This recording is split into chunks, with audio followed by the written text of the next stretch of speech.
Hello, hello, hello. My name is Queen Diva, and you are watching the Queen Diva YouTube channel. This is my PhD journey video, and I had every intention, I really do, to at least come on once a week. Forgive me trying to fool with my hair. I really should have did this before I got started. But I'm still getting my bearings in doing this program, and sometimes my original plan doesn't actually go that way.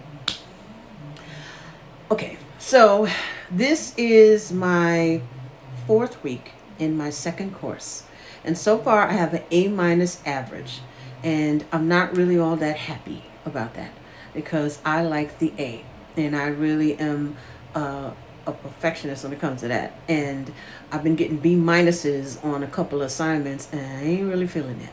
I'm just not really feeling that. This is a writing class, but this is my very first writing class in the PhD program, so you don't really know what to expect from. Just brush this. This is just annoying me. You don't really know what to expect with your professor. This is a brand new school that I'm in. This is my first time in a PhD program, so you have to, adjust to the way that the teacher teaches and what they are, looking for in your assignment. And this professor in particularly is a stickler about every single solitary detail, and which is good because he is normally, well, part of his job is to be the head of, the chair. Well, you don't know. He is the chair of a dissertation, which means he's the head person in charge with maybe 2 or 3 other people to review your work to see if you have, the caliber of excellence of a scholarly academic writer to receive your PhD. I'm going for a PhD. So this is basically what this is turning out to be. Because, when you ask different people, well, what is it like doing your PhD? What is it that you really... The bottom line is they're giving you techniques and critiquing your writing toward being a scholarly academic writer or researchers, what they call a researcher. So it's like the most intense class to teach you how to be a certain type of writer, basically. And this academic writing is research.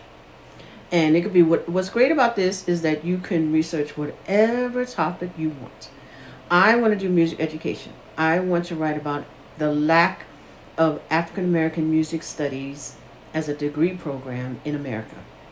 At this time right now, there is no concrete academic program in any college or any university that offers degrees, plural.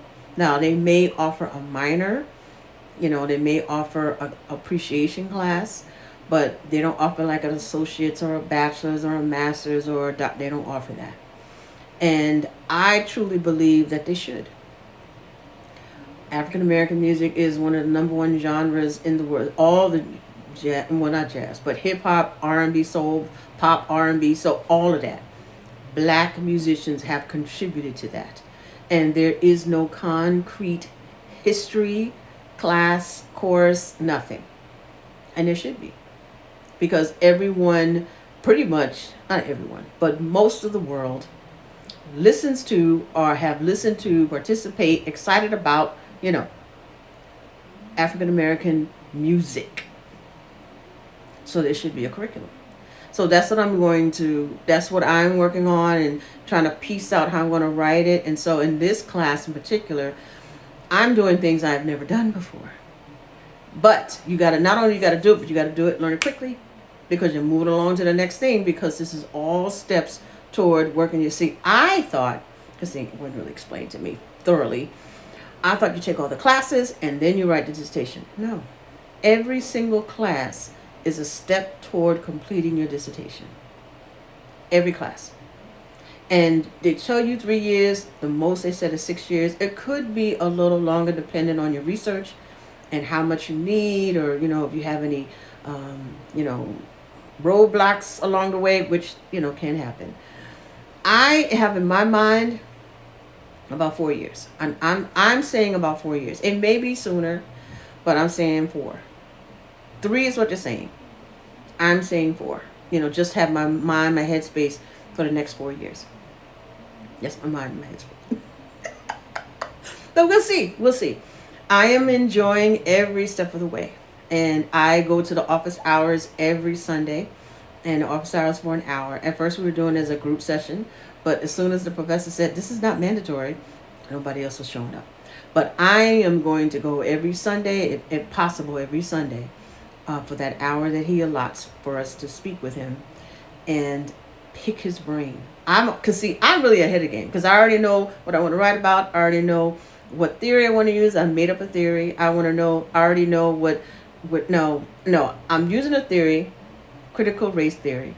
I made up my own conceptual framework. I ain't playing. I want to get this done. And I'm also working on opportunity to be able to test out teaching a curriculum. So I'm excited. I can't want to say too much because I'm still kind of working on it. But being a part of this program. Oh, and for those of you that just joined me, my name is Queen Diva. And I am studying at National University. They have a PhD program in education, and I'm specifically studying curriculum and teaching because I want to create an African American music studies curriculum for colleges and universities, and eventually, K through 12. And I think it's a good idea to have them in both because if you're learning from K to 12, by the time you're a 12th grader, you're going to have in your mindset, I want to get a degree in this. Now you're like, what could you do with a degree in African American music studies? Well, you can be a professor. You can teach. You can perform. You can write music. You have a background in what you do. A lot of rappers and singers in R&B, soul, pop, jazz, they don't know the background of the music they sing. They don't know the musicians who sweat, tears, violence, all that they went through to create the songs that we sing today.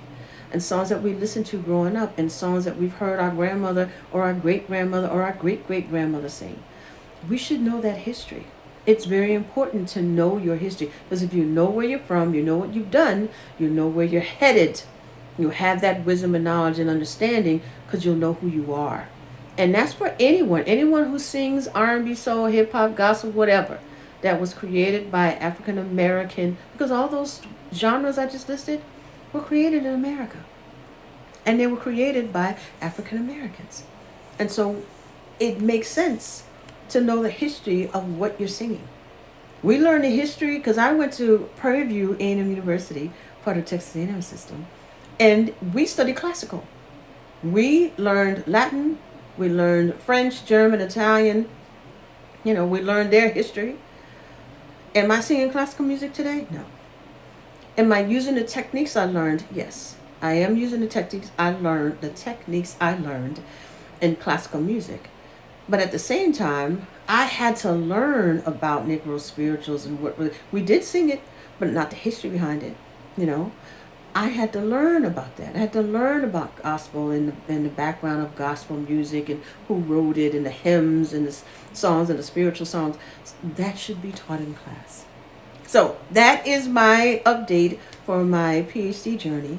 If you like what you hear, please click the subscribe button and please share with someone else who may be on a PhD journey. Now, everybody's journey is different. I just so happen have wanted this for so long, so that's why I am like beaming with excitement. I don't have all those traumas and things like that because I just started.